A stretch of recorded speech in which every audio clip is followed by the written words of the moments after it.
안녕하세요. 얼마 전 파혼하고 마음 추스리고 있는 30대 초반 여자입니다. 왜 파혼했냐고요? 다름 아닌 저희 예비 시아버지 때문이었습니다. 기가 막히고 코가 막히는 제 파혼 이야기 한번 들어보시고 여러분 같으면 이 상황을 이해할 수 있겠는지 댓글로 남겨주세요. 얘기가 너무 길어져서 좀 생략하고 줄여서 쓰느라 두서가 없어도 이해해주세요. 남친과 저는 친구의 주선으로 소개팅에서 만났어요. 남친은 저보다 2살 어렸지만 공무원이고 성격도 원만한 편이라 여러모로 듬직하고 믿음직스러웠습니다. 저는 재택근무하고 있고요. 남친보다 월 벌이는 거의 2배 이상 많지만 1년에 한두 달 정도는 상황에 따라 수익이 없을 때도 있고 약간 불안정한 편이죠. 그래도 남친보다 벌어놓은 돈이 많았고 자차도 있고 20평대 초반 빌라도 매입한 상태입니다. 남친이나 저나 서로에게 많이 끌렸고 나름 조건이 잘 맞아 사귄 지 반년도 채 되지 않아 결혼 이야기가 나왔어요. 서로 양가에 이야기했는데 남친네 집에서는 저를 아주 반기며 환영한다고 하더군요. 반면 저희 집에서는 남친을 반대했었습니다. 사귄 지 얼마 되지도 않았고 무엇보다 남친이 일한 지 그래도 꽤 되었는데 모아놓은 돈이 너무 없다고 잘 알아보라고 하시는 겁니다. 그리고 남자 쪽 재산이 너무 없는 것 같은데 우리랑 비교해서 많이 기운다고 하셨어요. 네 인생이 걸린 중요한 일인데 어떻게 그리 번갯불에 콩 구워 먹듯이 일을 진행하려 들어. 엄마, 괜찮은 사람이야. 한번 만나보기라도 해, 응? 글쎄, 조금 더 만나보고 데려오래도 반년도 안 됐어. 적어도 사계절은 겪어보고 결혼하든 말든 해야지. 그래, 네 엄마 말이 맞다. 그리고 니들이 좋다고 그냥 결혼하면 안 돼. 그 집 부모님도 잘 알아봐야지. 그 남자, 어머니는 안 계시고 아버지만 계셔. 안 그래도 찾아뵈려고는 했고. 왜? 돌아가신 거야? 아니, 이혼하셨대. 남편 20살 되면서. 그 말에 부모님께서 서로 의아하게 바라보시더니 혹시 남친이 외동이냐고 물으시더군요. 그렇다고 하니 어머니가 말씀하셨어요. 아무래도 네 남친 성인 될 때까지 기다렸나 보다. 엄마, 뭘? 이혼 말이야. 서로 두 분이 많이 안 맞으셨나 봐. 엄마는 가정 환경도 참 중요하게 본다. 남자는 본디 자기 아버지 영향을 많이 받거든. 엄마의 말씀에 저도 생각이 많아졌었죠. 남친이 말하기를 본인이 20살 되면서 대학교 때문에 독립하자마자 본인 어머니께서 기다렸다는 듯이 집을 나가셨다고 했어요. 그리고 새학기라 정신없이 적응하고 있을 때 이혼을 바로 진행하셨다고 합니다. 그리고 베트남에 있는 작은 이모에게 가셔서 거기서 정착하고 사신다고 하더라고요. 한국에 다신 돌아오지 않을 거라고 하며 남친과도 반년에 한두 번 전화할 뿐 이렇다 할 왕래도 없이 산다고. 조심스레 이혼하신 이유를 물으니 원래 성격 차이 때문에 자주 다투셨다고 하더라고요. 그리고 더 이야기하려 하지 않기에 저도 그쯤만 알고 있었죠. 남친 아버지는 지방에서 홀로 살고 계시고 그리 넉넉하지 않았던 건 분명했어요. 남친이 이따금씩 아버지한테 20, 30만 원씩 보내드렸었거든요. 그땐 그냥 남친이 워낙 마음이 여리고 착해서 홀아버지 잘 챙겨드리려나 보다 생각했던 것 같아요. 그래서 그때 물었죠. 결혼하게 되면 홀아버지 모실 생각이 있냐고. 그랬더니 아버지부터가 본인이랑 살기 싫어하신다며 혼자 살고 싶어 하신다고 하더라고요. 그 말에 싫어할 여자가 어디 있겠어요. 그때 서로 분명히 이야기 나누며 결혼하게 되면 합가는 절대 안 하는 걸로 결론이 났었습니다. 아무튼 저희는 그렇게 결혼을 전제로 미래에 대한 계획을 꿈꾸며 그렇게 교제하고 있었습니다. 하지만 예상과 다르게 저희 집에서 반대를 하니 남친도 애 같아 더 노력하더군요. 저희 집에 자주 인사 오고 도와드려야 할 일이 생기면 개인적인 사정도 마다하고 저희 부모님께 달려와 일을 도와드리곤 했습니다. 처음엔 그저 점수 따려고 액션 취하나 보다 생각하셨던 저희 부모님은 색안경을 이내 벗으시곤 싹싹하고 착한 남친에게 마음을 여셨어요. 저희 엄마가 제일 남친을 마음에 안 들어 하셨는데 몇 달 동안 남친과 자주 만나니 사람이 참 선하고 성실하다며 생각을 바꾸셨습니다. 남친의 노력으로 결국 결혼 허락까지 받게 되었고 저희는 그렇게 행복한 새 출발을 꿈꾸게 되었어요. 남친 발령 문제도 있고 내년 가을쯤이 결혼식 올리기 딱 좋을 것 같아 대략 일정을 정했죠. 그 전에 저는 남친 아버지를 한 번도 뵙지 못했기 때문에 인사드리러 갈 채비를 했습니다. 떠나기 전에 엄마가 신신당부 하시더군요. 어떻게 지내시는지 아주 잘 봐야 해. 혼자 사신다고 밥도 잘 안 챙겨 드시고 집도 난장판으로 하고 사는 남자들이 얼마나 많은지 아니? 그런 사람들은 결국 자식들 손 가게 돼 있어. 여자들은 혼자서도 건강 잘 챙기면서 정갈하게 잘 살아. 엄마, 무슨 말씀인지 잘 알겠어요. 어찌 보면 홀시어머니보다 더 무서운 게 홀시아버지다. 엄마 말 명심해. 엄마 다녀올게요. 예의 바르게 행동하되 1부터 10까지 잘 살펴보고 오라는 엄마의 말씀을 기억하고 그렇게 남친과 지방으로 떠났습니다. 남친 아버지 집은 시내에서도 멀리 떨어져 있는 시골 동네 허름한 아파트더군요. 집에 들어가니 남친 아버지, 편의상 예비 시부라고 적겠습니다. 예비 시부께서는 문을 열어주시며 환하게 웃으시는데 솔직히 처음에 너무 놀랐습니다. 남친도 외모로는 빠지지 않습니다만 예비 시부는 남친 인물의 10배는 넘게 훤칠 하시더군요. 진짜 중년 연예인이 문 열어주시는 줄 알았습니다. 너무 잘생기셔서 놀랐고 두 번째는 집 내부가 너무 깨끗해서 놀랐습니다. 남자 혼자 사는 집에 큰 기대는 없었는데 어딜 봐도 먼지 한 톨 안 떨어져 있고 싱크대는 반짝반짝, 소파도 얼마나 윤희나게 관리하셨는지 연식은 되었지만 가죽은 새 것 같더군요. 커튼도 갓 세탁한 듯 섬유유연제 향이 폴폴 풍기고 유리창에 지문 하나 안 묻어 있더군요. 그냥 집이 너무나 깔끔했습니다. 제가 집이 너무 깨끗하다고 칭찬드리자 예비 시부가 멋쩍게 웃으며 말씀하시더라고요. 여자친구 성격이 좀 깔끔해서 하시더라고요. 그 말에 남친이 화들짝 놀라더니 여자친구가 있냐며 저번에 헤어지지 않았냐고 묻더군요. 그랬더니 예비 시부가 그게 몇 달 전 일인데 아직도 혼자 살겠냐며 당연히 다른 여자 또 사귀었지 하며 웃으시더군요. 놀라지 않았다면 거짓말이었죠. 제가 어색하게 웃자 남친도 분위기를 파악했는지 이혼하고 한동안 혼자 사시다가 작년부터 여자친구를 사귀셨다고 말까지 더듬으며 설명하더군요. 그 말에 예비 시부가 버럭 화를 내시며 결혼할 사람이면 그런 걸로 속이면 안 된다 하시더니 사실 이혼하고 여자친구는 계속 있었고 앞으로도 결혼 안 하고 계속 연애하고 동거하며 사시겠다 하시더라고요. 너무 쿨내 나는 말씀에 제가 다 당황했고 남친도 얼굴이 빨개지더군요. 예비 시부께서 하시는 말씀은 이러했습니다. 본인은 계속 이렇게 연애하며 살 거고 다시는 결혼 같은 걸로 구속받지 않을 거다. 본디 답답한 걸 싫어하기에 나이 많이 먹어서 병들어 산다고 하더라도 우리랑은 절대 합가할 생각 없고 따로 살 거다. 그냥 이렇게 자유롭게 사는 게 편하다. 아들한테 해줄 돈도 별로 없으니 서로 신경 쓰지 말고 지내자 하시더군요.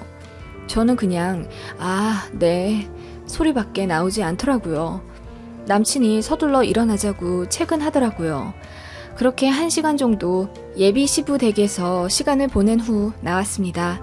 남친에게 물었습니다. 이혼 사유를 제대로 알고 싶다고.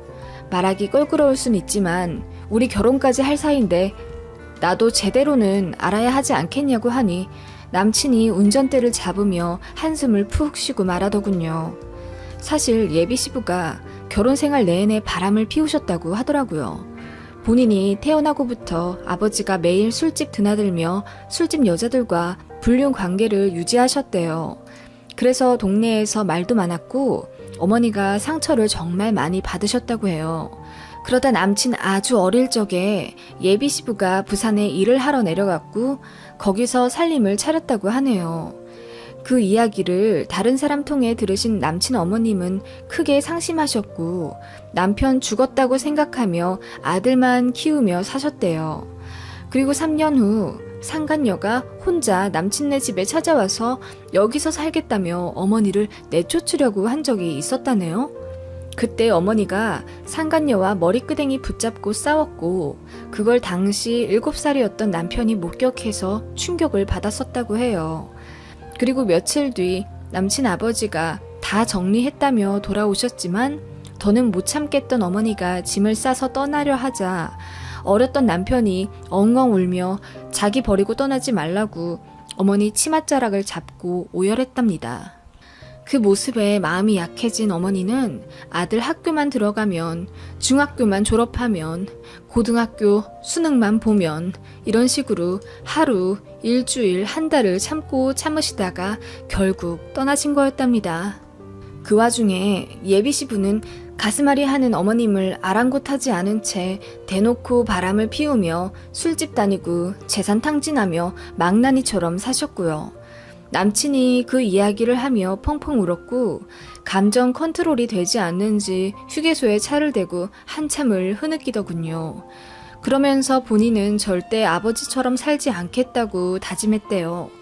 저에게 안 좋은 꼴 보여 너무 미안한데 한 번만 자기를 믿어줄 수 없냐면서 제 손을 붙잡고 빌더군요. 본인은 아버지와는 정반대로 살아갈 것이며 언제나 가정이 최우선이고 저만을 위해 살 거라고 약속했습니다. 그렇게 저는 집에 도착했고 궁금해하시는 부모님께 모든 사실을 털어놓았더니 예상대로 다시 반대하기 시작하셨습니다. 남친도 그럴 거라 생각했는지 눈물 콧물 다 쏟으며 본인은 그런 아버지의 모습을 경멸하고 무슨 일이 있어도 그렇게 살지 않겠다며 저희 친정 부모님께 빌더군요. 그렇게 일주일 정도를 설득했고 결국 친정 부모님도 두 손 두 발 드셨습니다. 저도 당시에는 남친을 너무 믿었기에 같이 부모님을 설득했었던 것 같아요. 사귀면서 바람을 피운다거나 다른 여자한테 관심 가져 하는 끼를 한 번도 못 받고 회사 집 말고 다른 취미생활도 없고 가끔 술은 하는 편이지만 담배도 안 피고요. 예비 시부와는 정반대 성격이고 취향이라 저도 남친을 철석같이 믿었죠. 아무튼 그렇게 해서 저희는 결혼을 준비하기 시작했어요. 진짜 말도 많고 탈도 많았 결혼 허락 과정이었죠. 솔직히 흠 하나 없는 상대방이 어딨나 생각했어요. 사실 저도 소화기에 타고난 질환이 있어서 건강이 별로 좋지 않은 편이고 평생 관리하며 살아야 하거든요. 그렇지만 남친이 그런 점을 전혀 개의치 않아 했고 오히려 본인이 더 관리해주겠다, 본인에게 맡기라고 듬직하게 말해준 덕분에 감동했거든요. 여튼 그렇게 결혼을 준비했고 예식장 알아보고 스드메 정보 틈틈이 구하며 행복한 고민을 하던 날들이었어요. 상견례 날짜도 잡혀서 거리와 시간도 서로에게 배려하며 신중히 정했죠. 대망의 상견례 날이 다가왔습니다. 상견례에서 결혼 날짜 확실히 픽스하고 그 다음 주부터 바로 예식장이랑 스드메 그리고 신혼여행 관련 예약들을 할 계획이었어요. 남친이 외동이고 게다가 서로 이혼하신 상태라 예비 시아버지만 참석하시는 거라 인원이 상당히 단촐했어요. 저희는 부모님 오셨고 결혼 아직 안 한 친오빠가 있긴 하지만 밸런스가 너무 안 맞아서 오빠는 나중에 따로 보기로 했어요. 그렇게 5명이 모여 어느 일식당에 자리를 잡았습니다.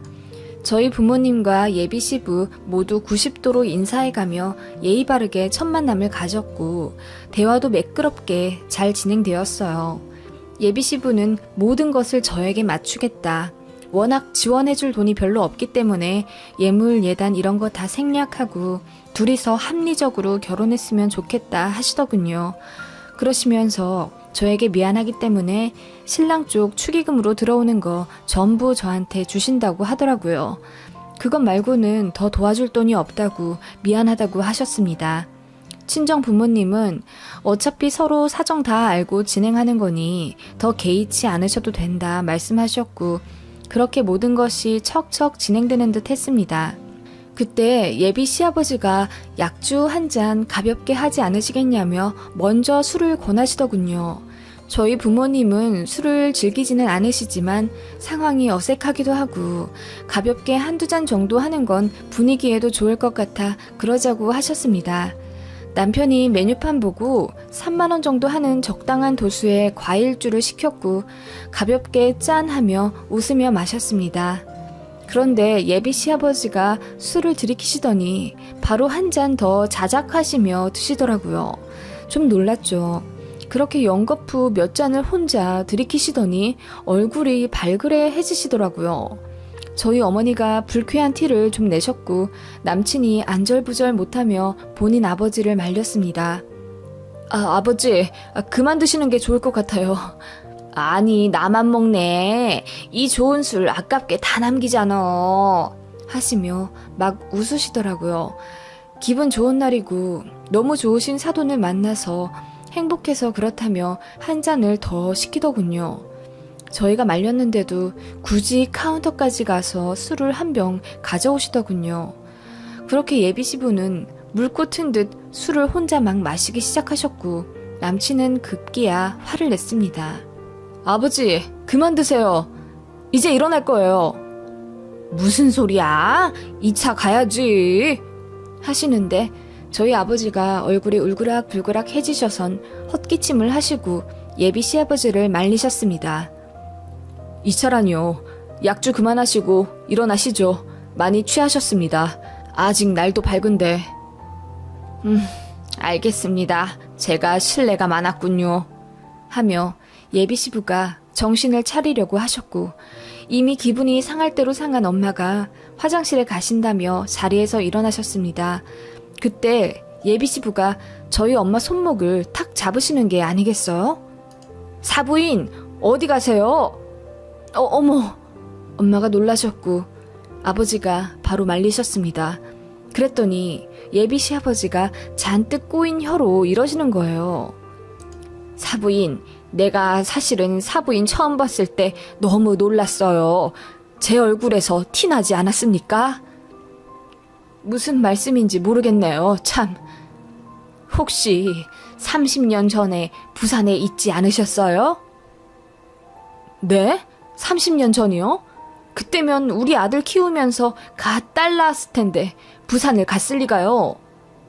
아니, 부산에 머문 적도 없으시단 말씀입니까? 네, 그럼요. 서울 토박이에요. 그나저나 이제 일어나시는 게 좋을 것 같습니다. 하시며 어머니가 일어나시자 예비 시부가 막더군요.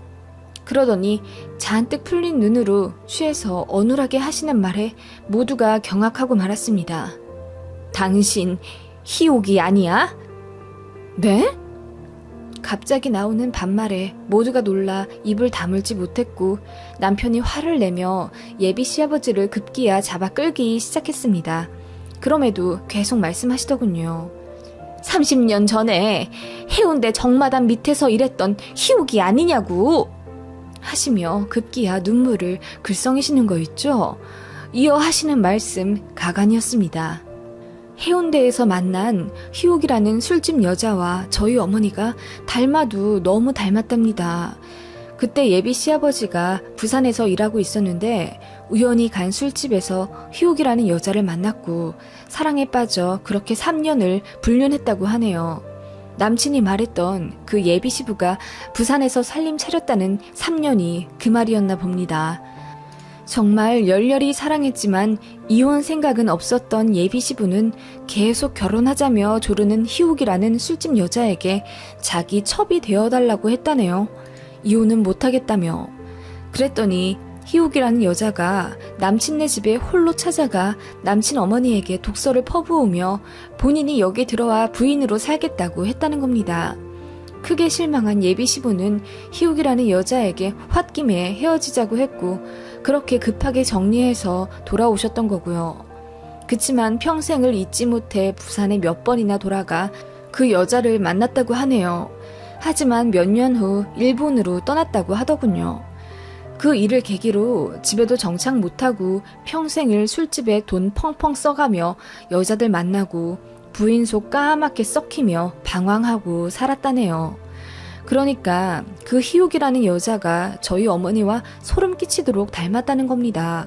어쩐지 저희 어머니를 굉장히 뚫어져라 보시더군요. 그냥 원래 습관이신 줄 알았는데 저희 어머니가 정말 그 여자인지 궁금해서 봤던 거였더라고요. 누가 시키지도 않았고 궁금하지도 않은 본인의 그 이야기를 술김에 혼자 다 이야기하시곤 급기야 엉엉 우시는 겁니다.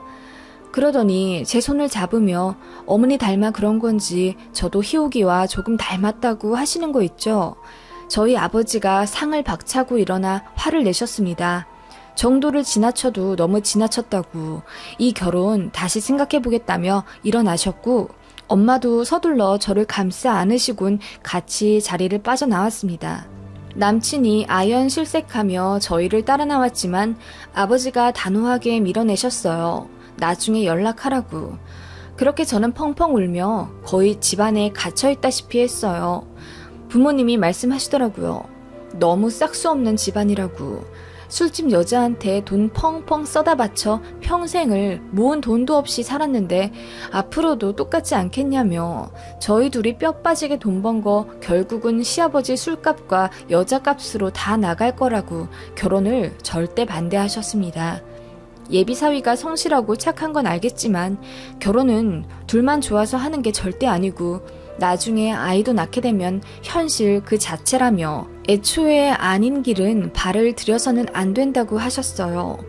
그리고 그런 꼴을 보고 자란 남친도 결국은 은연중에 가치관이 안 좋게 형성되어 있을 거라며 그거 다 저한테 영향 갈 거라고 귀한 딸 그런 집에 절대 시집 못 보낸다고 못 박으셨습니다. 저도 상견례장에서 너무 충격을 받았기에 결혼 생각이 안 사라진 건 아니었지만 그때만 해도 남친이 너무 짠해서 견딜 수가 없었네요. 그저 이상한 예비 시부 때문에 결혼 못하는 상황이란 생각에 매일 울었고 남친도 저희 아파트 정자에 찾아와 제 손 붙잡고 울더군요. 그러다가 마음 먹고 남친에게 물었습니다.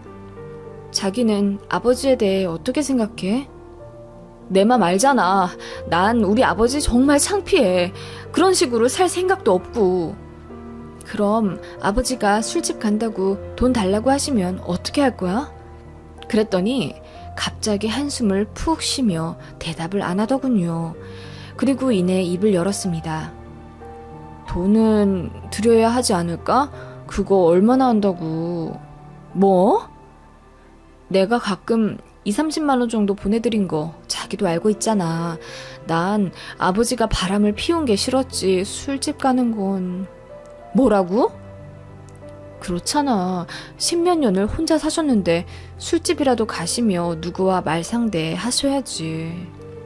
그럼 술집 가시는 돈을 평생 지원해드리겠다고?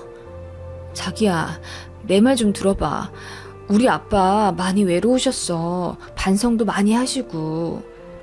반성을 하셨는데 저렇게 알코올 중독처럼 술을 많이 드셔? 알코올 중독?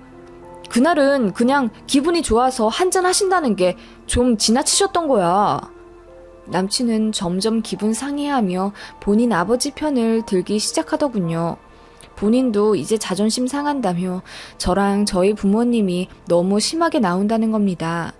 남친의 그 모습에 저도 그만 정이 떨어졌고 그냥 그만하자고 했습니다. 그랬더니 울고불고 매달리며 무릎 꿇고 본인이 말 실수했다며 빌더군요. 제 말대로 하겠다고 아버지 술집 가는 돈 주지 말자고 하면 앞으로 절대 안 주겠다고 하는데 저는 이미 남친의 속마음을 다 알아버렸네요. 결국은 본인 아버지라고 편을 드네요. 그런 사람은 결혼해도 돌고 돌아 결국 본인 아버지처럼 살 것 같더라고요. 무엇보다 가장 격식 차려야 할 상견례 자리에서 저희 엄마 보고 본인이 불륜하던 술집 여자 닮았다는 말을 어떻게 할 수가 있나요? 솔직히 그런 사람이랑 이렇게 엮였다는 자체도 저는 너무 수치스럽거든요. 아무튼 그렇게 저는 칼같이 잘라 남친과 헤어졌어요. 연락 와도 받을 생각 절대 없습니다. 저희 소개시켜준 주선자가 왜 헤어졌냐고 묻는데 차마 뭐라 말을 해야 할지 몰라 연락 씹고 있습니다. 부모님한테 본의 아니게 근심과 상처를 드려서 정말 너무 죄송해하고 있어요. 엄마 말씀대로 처음부터 그냥 정리하는 쪽으로 했으면 이 꼴 안 봤을까 싶고요. 전 마음 잘 정리하고 있고요. 사람 만나 결혼을 결정하는 게 쉬운 일이 아니라는 큰 깨달음 얻었습니다. 긴 글 읽어주셔서 감사합니다.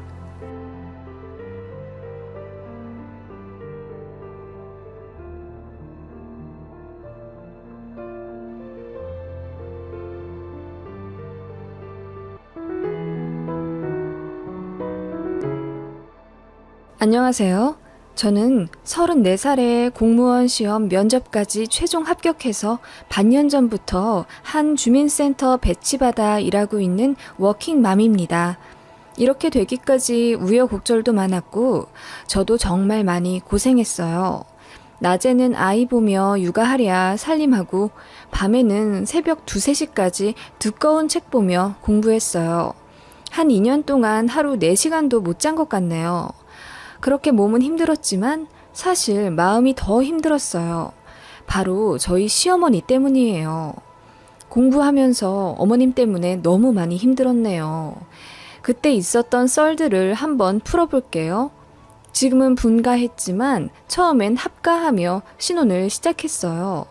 남편 직장이 시댁 근처로 발령받게 되어서 어쩌다 보니 사정상 들어가게 됐습니다. 저는 지방의 한 국립 4년제를 졸업해서 중소기업 다니고 있었고요. 월급은 많다고는 못하지만 주말에 알바도 근근히 하고 돈도 성실하게 모아서 결혼할 때 1억 5천 정도 들고 왔습니다. 남편은 반면 가진 돈이 없었고요. 남편은 연애 끝물에 공부 오래 하던 자격증 시험에 합격했고 거의 연봉 7천 정도 받으며 좋은 조건으로 일하게 됐어요. 남편 합격하자마자 결혼했고요. 연애할 때 남편 공부하는 거 뒷바라지 해줬고 남편도 그런 저에게 고마워하는 마음을 아낌없이 표현했습니다. 하던 공부가 잘 안 되어서 그냥 시험 포기하고 저랑 결혼하고 싶다며 일반 회사 들어간다고 했을 때도 제가 설득해서 더 공부할 수 있게 했습니다. 그래서 그 다음 시험에 당당하게 합격할 수 있었고요.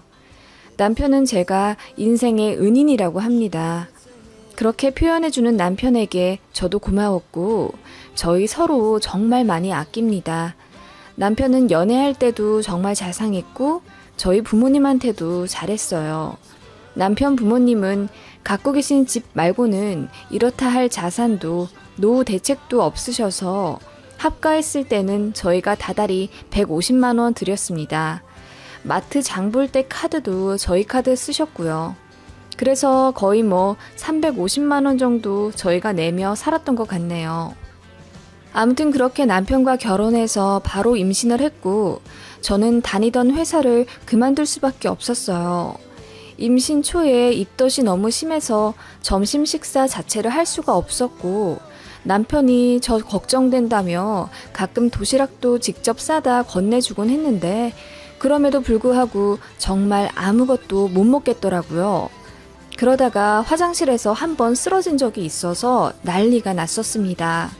남편은 강경하게 제가 퇴사하길 바랐고 저 역시 아이까지 위험해질 수 있다는 담당 의사 말에 회사를 관두기로 결정했어요. 시어머니는 이런 저의 모습을 탐탁지 않아 하시더라고요. 아니요, 사실 원래부터 저를 별로 안 좋아하셨어요. 제가 남편 오래 공부할 때 데이트 비용 거의 부담하면서 남편 용돈도 줘가며 뒷바라지 했을 때는 저에게 호감을 보이시더니 남편이 시험 합격했을 때 저랑 헤어지라고 종용하셨대요. 이제 앞길 창창하고 더 나은 신부감이 줄을 설 텐데 뭐하러 중소기업 다니는 별 볼 일 없는 여자랑 결혼하려 하냐며 당장 끝내라고 하셨답니다. 남편은 몇 년을 뒷바라지한 저랑 절대 못 헤어진다고 했고 시어머님이 남편 뺨까지 때려가며 정신 차리라고 하셨답니다. 그렇게 반대하셨지만 결국 두 손 두 발 드셨고 어렵게 결혼까지 꼴이 나게 된 거였어요. 결혼식 사진 보면 시어머니 표정 말도 못합니다. 다들 환하게 웃으며 카메라 보고 있는데 시어머니만 혼자 입이 쭉 나오셔선 잔뜩 화가 난 표정으로 계셨죠. 살면서 남편이나 저나 많이 노력했는데 시어머니의 매몰찬 태도는 거의 그대로였어요. 그나마 시아버지가 저를 많이 좋아해 주셔서 그 덕분에 합가하며 버틸 수 있었던 것 같네요. 제가 결혼하자마자 임신하게 되었고 그래서 회사를 관두었다고 했잖아요. 그래서 저는 집에 있으면서 제가 집안일을 도맡아 하게 되었어요. 처음엔 어머님께서 내 살림이라며 부엌에 얼씬도 하지 말라시더군요.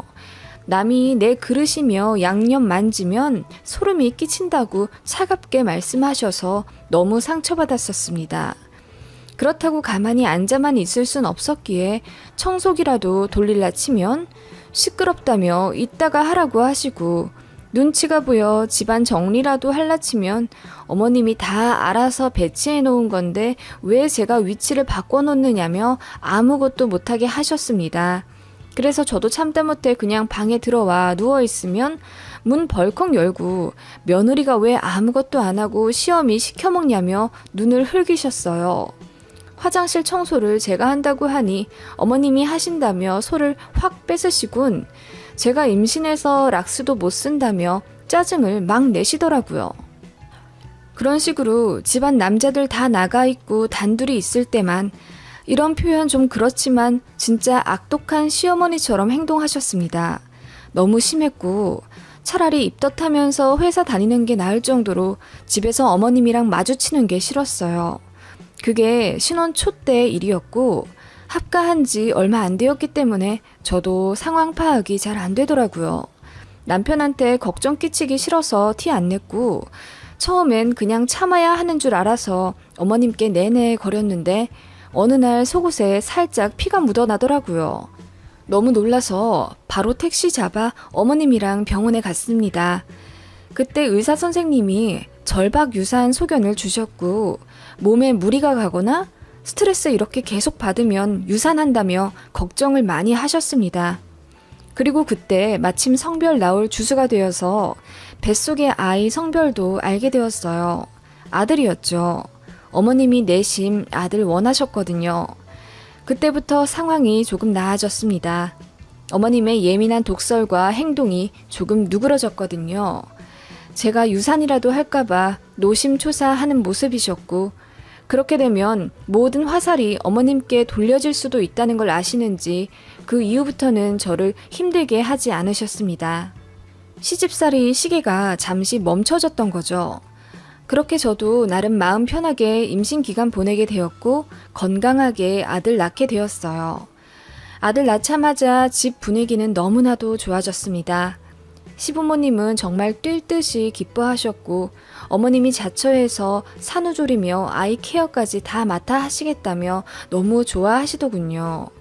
아이 낳고 얼마간은 어머님이 매일매일 방실방실 웃으시며 행복해 하셨어요. 그러다가 저는 어느새 어머님께 아예 보이지도 않는 투명 인간이 되어 있었습니다. 마치 제가 낳은 아들이 어머님 아들인 양 모든 육아를 전담하려 하셨고 제가 조금이라도 의견을 제시하거나 제 뜻대로 하려 하면 노발대발 하시며 간섭하지 말라고 하셨어요.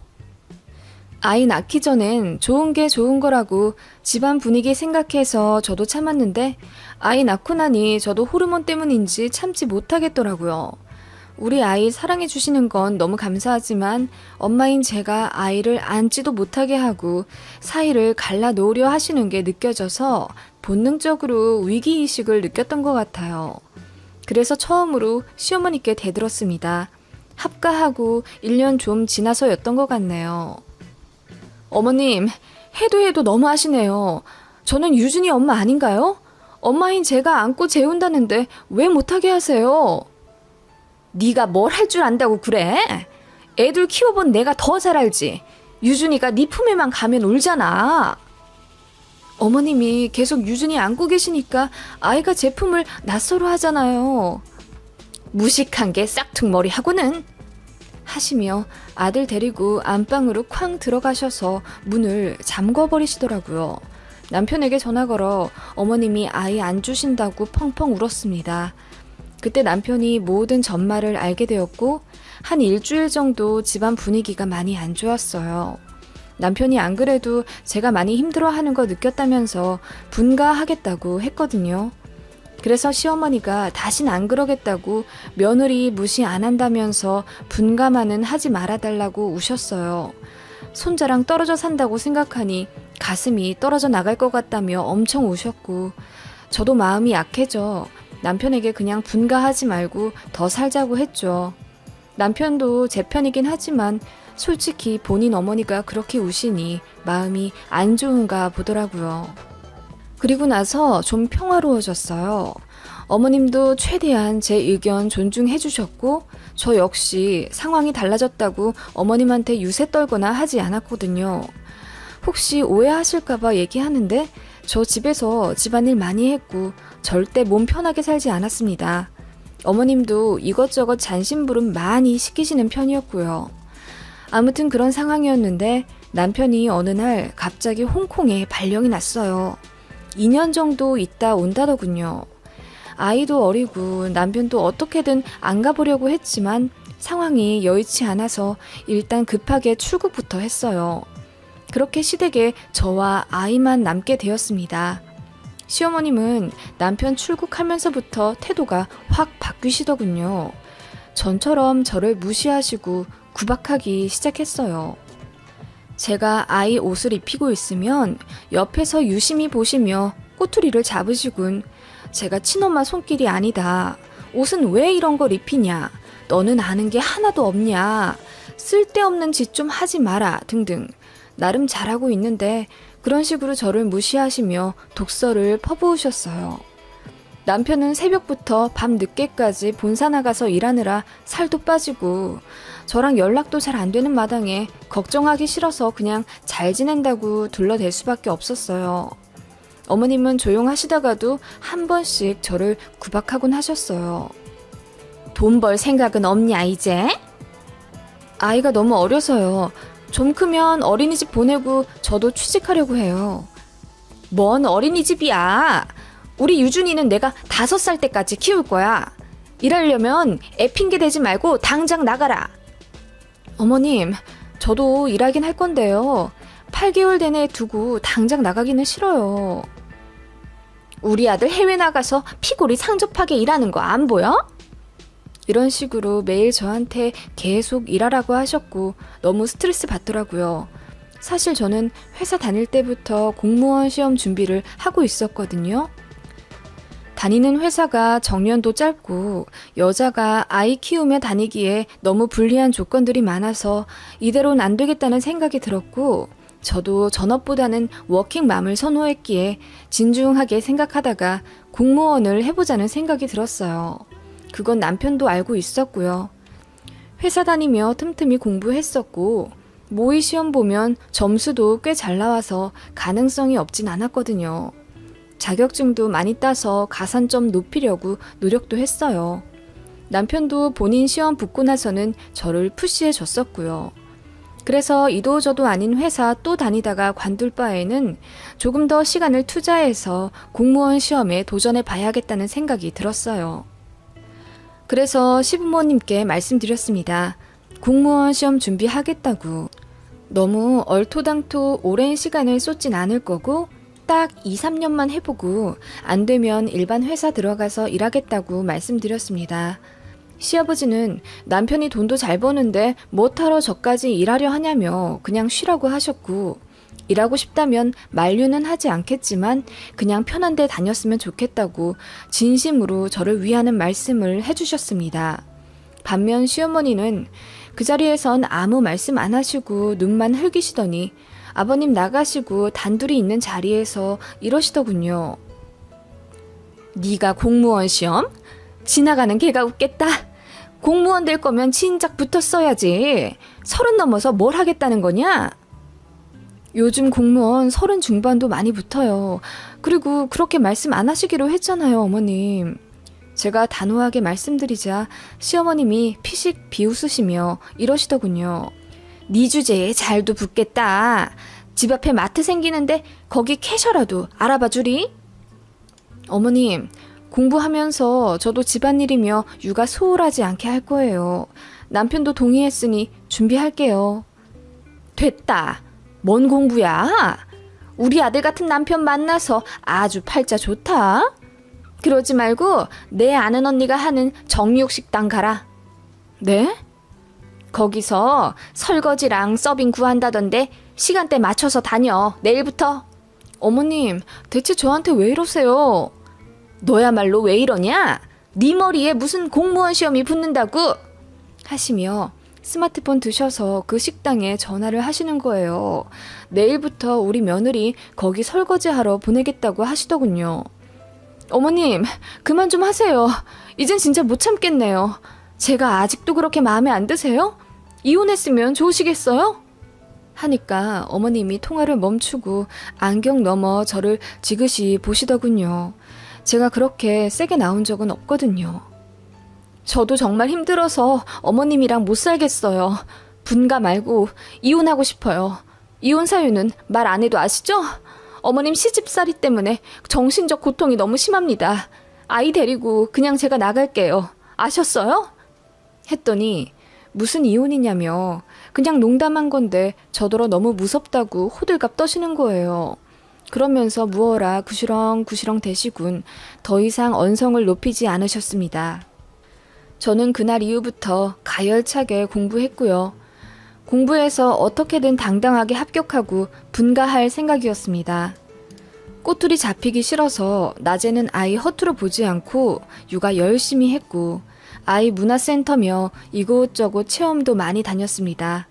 당신께서 데리고 다니시겠다는 거 제가 강경하게 나가서 이제 저한테서 아이 뺏으려 하지 못하셨고요. 어머님 손 벌리기 싫어서 아이 밥이며 재우는 것 등 힘든 일은 제가 다 하려고 했어요. 집안일도 열심히 했죠. 아이와 재빨래는 제가 책임지고 했습니다. 그런 식으로 낮에는 열심히 가사와 육아했고 밤에 5, 6시간씩 집중하며 공부했어요. 어머님이 그런 저를 비웃으시며